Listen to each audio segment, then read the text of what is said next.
Hello guys, हार्दिक स्वागत गर्न चाहन्छु टेक्निकल थिङ्कमा। सधैँ आज पनि विशेष भिडियो ल्याएर उपस्थित भइसकेको छु। यो मेरो हातमा रेडमीको 9T मोबाइल रहेको छ। यो मोबाइलमा चाहिँ फाइनली पानी पसेको मोबाइल। सो यो डेट मोबाइल छ, यो मोबाइल अन हुँदैन, एकदम मजाले पानी छिरेको छ। यहाँ देख्न सक्नुहुनेछ क्यामेरा पछाडि एकदम मजाले पानी देखिरहेछ। सो गाइज यो मोबाइल चाहिँ जिरो फोन अन हुँदैन। सो आज यो मोबाइललाई कसरी रिपेयर गर्ने भन्ने बारेमा यो भिडियोमा म तपाईलाई जानकारी दिनेछु। भिडियो सुरुदेखि अन्तिमसम्म हेरिदिनु होला। टेक्निकल थिङ्कमा नयाँ हुनुहुन्छ भने च्यानललाई सब्स्क्राइब गरिदिनु होला। ओके, सबैभन्दा पहिला मोबाइललाई हामीले खोल्नुपर्ने हुन्छ, ओपन गर्नुपर्ने हुन्छ। सबैभन्दा पहिला यो ब्याक प्यानल खोल्नुलाई यो फिङ्गर पत्ता लागेको हुन्छ यहाँनिर, यो पत्तालाई चाहिँ एकदम मजाले जोगाउनु पर्ने हुन्छ। ओके, मोबाइलको ब्याक प्यानल मैले ओपन गरिसकेँ। अब चाहिँ भने हामी स्क्रुपलाई निकाल्नु पर्ने हुन्छ। सो मैले थोरै फास्ट बनाएको छु भिडियो लामो नहोस् भनेर। देख्न सक्नुहुनेछ ओभरै धेरै यहाँनिर पानी देख्न सकिन्छ। यहाँनिर पुरै पानी छ। यो चाहिँ अब हामी कपडाको माध्यमबाट यसलाई थोरै पुस्नेछौँ। यहाँनिर प्यानल पछाडि पनि एकदम मजाले पानी देखिराखेको छ। क्यामेरा आउँदै निकै मजाले पानीमा लगाएको रहेछ कस्टमरले। सो आज हामी यो मोबाइलमा कसरी पानीमा पसेको मोबाइलहरू चाहिँ हामीले रिपेयर गरिन्छ, पानीहरू वास गरिन्छ भन्ने बारेमा यो भिडियो मैले बनाउन गइरहेको छु। जुनै पनि मोबाइल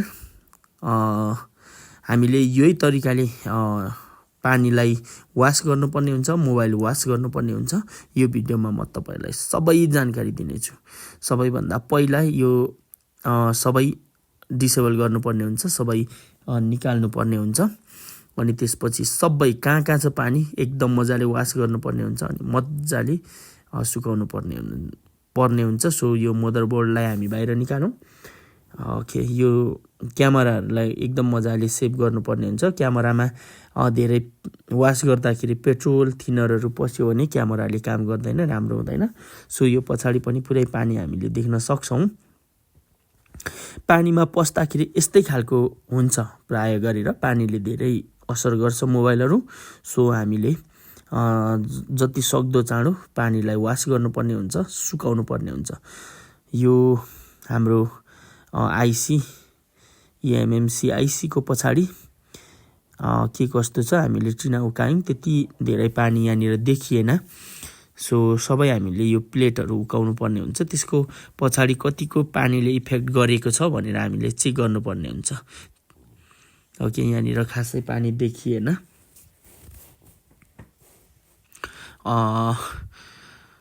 यही तरिकाले हामीले मोबाइललाई रिपेयर गर्न सकिन्छ, वाटर ड्यामेज मोबाइललाई। सो मैले यो सबै क्यामेरालाई डिसेबल गरिसकेँ, निकालिसकेँ। अब चाहिँ हामीले यो मोबाइललाई एकदम मजाले पेट्रोलको माध्यमबाट हामी यो मोबाइललाई वास गर्छौँ। त्यसपछि हामी मोबाइललाई फेरि जोडजाड गरेर एकचोटि मोबाइललाई अन गर्नुपर्ने हुन्छ। फाइनली यो मोबाइललाई हामी फाइन आउट गर्नेछौँ यो भिडियोमा। ओके, ब्याट्रीको पछाडि पनि कसहरू लागिरहेछ, पानीको कसहरू, ब्याट्री कनेक्टरहरू त्यो कस लागिराखेको छ। सो यो सबै हामीले एकचोटि पेट्रोलको माध्यमबाट मजाले ब्रसले साफ गर्नुपर्ने हुन्छ। डिस्प्लेको कनेक्टर, डिस्प्लेमा है सबै एकदम मजाले हामीले वास गर्नुपर्ने हुन्छ। अनि हाम्रो जुन डिस्प्लेलाई पनि एकदम मजाले हामीले सुकाउनु पर्ने हुन्छ। कुनै हट मेसिनमा ट्याक्कसँगले राखेर हामीले हिट दिनुपर्ने हुन्छ। डिस्प्लेको भित्र पनि पानी पसेको हुन्छ। सो हामीले सबै सुकाउनु पर्ने हुन्छ। यो मदरबोर्ड चाहिँ त्यति धेरै ड्यामेज गरेको देखिँदैन पानीले। कतिपय मोबाइलहरू चाहिँ पानीले एकदमै धेरै ड्यामेज गराएको हुन्छ। त्यस्तो समस्याहरूमा चाहिँ प्राय मोबाइलहरू सर्ट हुने सम्भावना हुन्छ, हाफ सर्ट फुल सर्ट हुने सम्भावना हुन्छ। त्यस्तो हाफ सर्ट अथवा फुल सर्ट कसरी हामीले फाइन आउट गर्ने भन्ने बारेमा चाहिँ मैले भिडियो अलरेडी लगाइसकेको छु। तपाईँले टेक्निकल थिङ्कमा गएर भिडियो हेर्न सक्नुहुनेछ। सो यो मदरबोर्ड हामीले एकदम मजाले वास गरिसक्यौँ। मजाले हेर्नुपर्ने हुन्छ मोबाइलको वरिपरि छेउभित्ता। ओके, यो मोबाइललाई एकदम मजाले मैले वास गरिराखेको छु। तपाईँले पनि यसरी नै एकदम मजाले वास गर्नु होला, पेट्रोल लगाउँदै वास गर्नुपर्ने हुन्छ। यो मोबाइललाई अब हामी हट गनको माध्यमबाट एकदम मजाले सुकाउने छौँ है। यति मजाले सुकाउनु पर्छ कि यो पानी सबै सुकिसक्ने गरी सुकाउनु पर्ने हुन्छ। यो जुन हाम्रो स्टिलको भागदेखि अगाडि भित्रपट्टि चाहिँ एकदम आइसीहरू हुन्छ, त्यो भागहरूमा पनि पानी पसेको थियो। यदि भने पानी सुक्ने गरी हामीले हिटिङ गर्नुपर्ने हुन्छ। तर यो जुन स्टिलको भित्रपट्टि पानी पस्दैन त्यति सजिलै, किन भन्दा सबै कभर गरेको हुन्छ। सो जहाँ जहाँ टोड्का हुन्छ त्यो साइडबाट चाहिँ धेरै पानी छिरेको हुन्छ। सो त्यो भागहरूलाई चाहिँ हामीले मजाले वास गर्नुपर्ने हुन्छ, हेर्नुपर्ने हुन्छ। ओके, भिडियो कस्तो लाग्छ कृपया कमेन्ट गरिदिनु होला। यदि मन पर्यो भने लाइक, अनि चाहिँ हाम्रो च्यानलमा एकदम नयाँ हुनुहुन्छ भने च्यानललाई सब्सक्राइब गरिदिनु होला। छेउमा भएको बेल आइकनलाई दबाइदिनु होला, किन भन्दा यस्तै टेक्निकल कुराहरू हाम्रो भिडियो आइरहेको छ यो च्यानलमा। सो सबैभन्दा पहिला नोटिफिकेसनमा पाउनको लागि यो पछाडिको स्टिलको भाग प्लेटहरूलाई पनि सबैलाई हामीले हटगनको माध्यमबाट सुकाउनु पर्ने हुन्छ। यो प्यानलमा जुन चाहिँ हाम्रो मदरबोर्डलाई ढाकेको प्यानल हुन्छ, सो त्यहाँ पनि एकदम मजाले पानी छिरेको छ, त्यसलाई पनि एकदम मजाले हामीले सुकाउनु पर्ने हुन्छ। जुन यो मैले तरिका तपाईहरुलाई बताइराखेको छु, जुन मैले यहाँनिर लाइभ गरिरहेको छु, सेम प्रब्लम तपाईको पानी पसेको तपाईसँग आएको छ भने यसरी नै तपाईले काम गर्नुपर्ने हुन्छ। यसरी नै मजाले सुकाउनु पर्ने हुन्छ मोबाइललाई। धेरै समय लाग्दैन यो काम गर्नलाई, लगभग 20 मिनेटदेखि आधी घण्टा लाग्छ। तर पानी चाहिँ एकदम मजाले सुकाउनु पर्छ। कतिपय चीजहरू यसरी हामीले सुकाइसकेपछि पनि त्यो भित्र अलिकति रुवा टाइपको गमहरू युज गरेको हुन्छ, त्यस्तोमा पनि पानी सोसिएको हुन्छ, त्यो चाहिँ हत्तपत्त सुकिहाल्दैन पानी। सो त्यस्तो हुँदा फेरि हामीले मोबाइललाई प्याकिङ गर्यौँ भने फेरि पानीको त्यो ढुवास्स परेको हुस्से जस्तो आउँछ। सो त्यो आयो भने त्यति धेरै प्रब्लम हुँदैन, तर पनि त्यो सबै सुक्यो भने अझ राम्रो हुन्छ है। क्यामेरामा धेरै हिट दिनु हुँदैन, किन भन्दा क्यामेरा ड्यामेज हुने सम्भावना हुन्छ। त्यसैले धेरै हिट दिनु हुँदैन क्यामेरालाई चाहिँ। सो अब हामी एकचोटि यो मोबाइललाई चेक गर्नेछौँ, मोबाइल सर्ट छ कि छैन भनेर।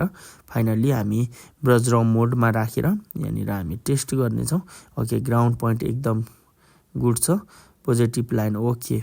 यो मोबाइल चाहिँ फाइनल्ली एकदम राम्रो छ, मदरबोर्डमा केही समस्या देखिएन। फाइनल्ली हाम्रो यो मोबाइल एकदम मजाले सुकिसकेको छ। हेर्दाखेरि एकदम मजाले सुकेको देखिन्छ। यहाँ थोरै चाहिँ फेरि पनि मैले वास गर्छु, अझ मजाले क्लिन एकैचोटिमा यो चाहिँ फाइन आउट गर्ने मेरो एउटा सोच हो। सो काम एकदम नआत्ती मजाले गर्नुपर्ने हुन्छ। जे होस्, हामीले मेहनत गऱ्यौँ भने हुन्छ, कामहरू सक्सेस हुन्छ। सो कस्टमर पनि ह्याप्पी हुन्छ है। कस्टमरको मोबाइलहरू बनाउनलाई एकदम मेहनत गरेर काम गर्नु होला है। सो एकदम मजाले मैले चाहिँ यो मोबाइललाई हट गनले एकदम तताइराखेको छु। लगभग यो मोबाइल सुकिसकेको छ। हामी मोबाइललाई मजाले चेक गर्नेछौँ। जुनसुकै कम्पनीको मोबाइलहरू पनि पानीमा पस्यो भने यो तरिकाले हामीले मोबाइललाई वास गर्नुपर्ने हुन्छ है। एकदम मजाले क्लिन गर्नुपर्ने हुन्छ है। हतार गर्यो भने काम राम्रो हुँदैन। सो हतार नगरी पानी पसेको मोबाइलहरूलाई आनन्दले सुकाउनु पर्ने हुन्छ। फाइनल्ली यो मैले मोबाइलको मदरबोर्डलाई एकदम मजाले वास गरिसकेको छु। मैले डिस्प्ले पनि मैले मेसिनमा राखिरहेको छु, तताइरहेको छु। सो डिस्प्ले भित्रको पानीहरू पनि लगभग सुकोस् भनेर सो देख्न सक्नुहुनेछ। ब्याट्री अलिकति फुलेको जस्तो देखिरहेको छु। सो अब म यो मोबाइललाई टेस्ट गर्नेछु, जुन चाहिँ हाम्रो डिस्प्लेमा कनेक्ट गरेर हेरौँ मोबाइल अन हुन्छ या हुँदैन। तर मलाई जहाँसम्म लाग्छ यो मोबाइल 100% अन हुन्छ। कनेक्टर, डिस्प्ले कनेक्टर, ब्याट्री कनेक्टरलाई हामी कनेक्ट गरेर मोबाइल स्विच अन गरौँ। ओके, म स्विच अन गर्दैछु मोबाइललाई। ओके, देख्न सक्नुहुनेछ फाइनली रेडमी भनेर आइसक्यो। गाइज, हाम्रो काम सक्सेस भइसकेको छ है। भिडियोलाई लाइक गरिदिनु होला अनि कमेन्ट गरिदिनु होला है। यस्तै भिडियोहरू हाम्रो च्यानलमा लगभग हप्तामा 4 देखि 5 वटा भिडियोहरू चाहिँ कन्टिन्यू आइराखेको छ। हरेक ट्रिकहरू आउँछ, मोबाइलको सिस्टमको बारेमा आउँछ, सफ्टवेयरको बारेमा आउँछ, हार्डवेयरको बारेमा आउँछ है। यो तरिकाले हामी मजाले मोबाइलहरूलाई वास गरेर फाइन आउट गर्न सकिन्छ। देख्न सक्नुहुनेछ मोबाइल एकदम मजाले अन भइसकेको छ, मजाले चल्न पनि थालिसकेको छ यो मोबाइल है। अब कस्टमर पनि ह्याप्पी।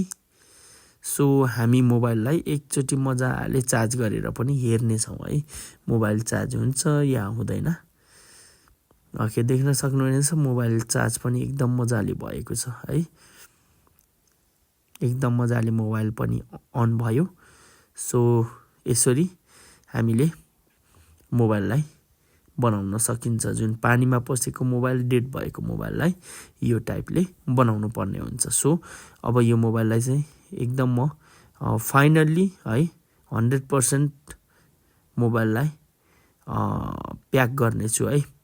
सबैभन्दा पहिला हामीले क्यामेरालाई जहाँको क्यामेरा हो त्यहीँ हामीले ट्याक लगाउनु पर्ने हुन्छ। भिडियो लामो नहोस् भनेर मैले थोरै स्पिड मोडमा राखेको छु। सो मैले अहिले चाहिँ यो भिडियो रेकर्ड गरिसकेपछि भोइस कभर गरिरहेको छु।